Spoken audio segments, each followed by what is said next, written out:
నమస్కారం అండి. SB news 9550కి స్వాగతం సుస్వాగతం.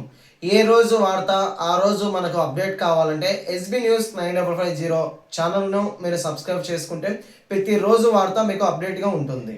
కాంగ్రెస్ పార్టీని బలోపేతం చేయాలనే ఉద్దేశంతో ముందుగా కడప నగర అధ్యక్షునిగా మన పిసిసి అధ్యక్షురాలు షర్మిలా రెడ్డి గారు ఒక బలిష్టమైన నాయకత్వం ఇవ్వాలనే ఉద్దేశంతో సయ్యద్ గౌస్పీర్ గారిని సిఫారసు చేయడంతో ఏఐసిసి వారు ఆమోదించడం జరిగింది. ఏఐసిసి వారి ఉత్తర్వుల ప్రకారము ఈరోజు గౌస్పీర్ గారి ప్రమాణ స్వీకారం పెద్దలు తులసిరెడ్డి గారి చేతుల మీదుగా జరగడం జరిగింది. మేమందరము ఎంతో సంతోషిస్తూ ఉన్నాం. యువకుడు, ఉత్సాహవంతుడు, పార్టీ కోసం కష్టపడాలనేటువంటి ఆశ ఉన్న వారికి నాయకత్వం అధిష్టానం ఇవ్వడం అనేది మేమందరం స్వాగతిస్తూ ఉన్నాం. తప్పకుండా రాబోయే కాలంలో కడప నగరంలో కాంగ్రెస్ పార్టీ జెండా ఎగురవేస్తామనే నమ్మకంతో మేము ముందుకు పోతా ఉన్నాం. అదే ఉత్సాహంతో తోటి ఇప్పుడు ఉన్నటువంటి డివిజన్ ఇన్ఛార్జీలు, రాబోయే వాళ్ళు, ఇప్పుడు ఉన్నటువంటి అధ్యక్షులు వీళ్ళందరూ కలిసి మేమందరము ఈ కడప నగరంలో తప్పకుండా కాంగ్రెస్ జెండాను రాబోయే ఎన్నికల్లో ఎగురవేస్తాం, సమిష్టిగా పనిచేస్తాం. ఆ విశ్వాసం మాకుంది.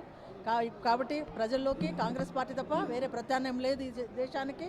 గతంలో రాజశేఖర రెడ్డి గారి హయాంలో కడప జిల్లా ఏ రకంగా కాంగ్రెస్ పార్టీ జెండాలో ఎగరవేసిందో అదే దృష్టితో మొదటిగా కడప కార్పొరేషన్లో జెండా ఎగరవేయబోతున్నామనే ఒక విశ్వాసంతో ఈరోజు ఈ ప్రమాణ స్వీకార కార్యక్రమం జరిగింది. అదే పట్టుదలతో, స్ఫూర్తితో అధ్యక్షుడు పనిచేస్తారనే విశ్వాసం ఉంది. దానికి మేమంతా పెద్దలు తులసిరెడ్డి గారు, మేము అందరము సహకరించి అందరం కష్టపడి పనిచేసి తప్పకుండా రాబోయే కాలంలో కాంగ్రెస్ పార్టీ జెండాను ఎగరవేస్తామని తెలియజేస్తున్నాం.